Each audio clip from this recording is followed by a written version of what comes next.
Quand on est là face à la caméra, on se dit qu'un DRH est souvent certainement un bon communicant et ça doit être effectivement quelqu'un qui sait communiquer, son enthousiasme, son engagement, sa motivation pour l'entreprise. Mais je crois qu'un bon DRH, c'est aussi quelqu'un qui a de l'écoute à l'égard des managers, des salariés et qui sait effectivement restituer cette écoute au bénéfice de l'entreprise. Bien, c'est une question effectivement qu'on se pose quand on parle parfois de mobilité offensive ou quand on parle de mobilité défensive. Pour nous, on n'utilise pas ces mots-là, on ne les utilise plus, en tout cas Airbus depuis 5 années. C'est un sujet qui au départ aurait pu paraître plus facile comme sujet RH que d'autres sujets comme les plans sociaux ou les plans de restructuration. Malgré tout, s'il est facile, c'est aujourd'hui peut-être parce qu'on considère qu'on a atteint un niveau de consensus tout à fait important dans une maison comme la nôtre. Chez Airbus, on a bien fait comprendre l'intérêt commun pour les salariés et pour les entreprises de cette démarche de mobilité. Un intérêt pour les salariés qui consiste effectivement à développer leur carrière, à développer de nouvelles aptitudes, de nouvelles compétences.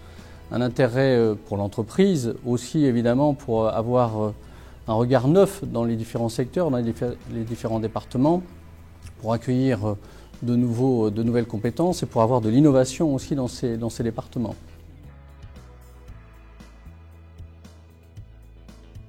Alors, on a des valeurs chez nous où on prône des valeurs de rapidité, de simplicité, d'agilité. Donc, on a voulu mettre en place des outils simples, des règles simples et bien comprises. On a notamment mis en place une règle qui consiste à expliquer que la mobilité, ça ne veut pas dire bouger de façon systématique sans avoir le temps de faire fructifier une expérience sur un poste. Donc on dit en dessous de 24 mois, on ne peut pas parler de véritable mobilité par exemple. Mais on a également aussi expliqué qu'on n'est pas forcément toujours prêt à prendre un poste avec 100% des compétences requises.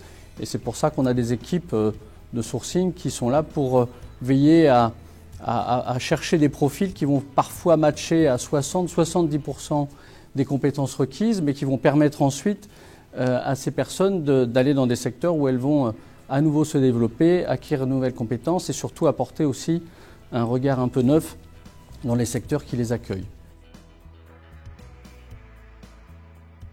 Alors, quantitativement, d'abord, un vrai changement, puisqu'il y a 5 ans, avant qu'on initie cette démarche, nous avions 3% de mobilité dans l'entreprise, qui était finalement assez peu, qui correspondait d'ailleurs peu ou prou au taux de turnover qu'on a également dans notre entreprise, où les gens rentrent dans Airbus, mais quittent plus difficilement cette belle entreprise.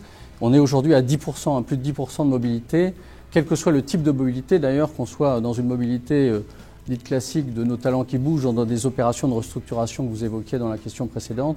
On a dépassé 10% de mobilité et je crois qu'effectivement on le doit à ces outils, à ces règles, à ces politiques et à ces communications qui ont été mises en place sur le sujet.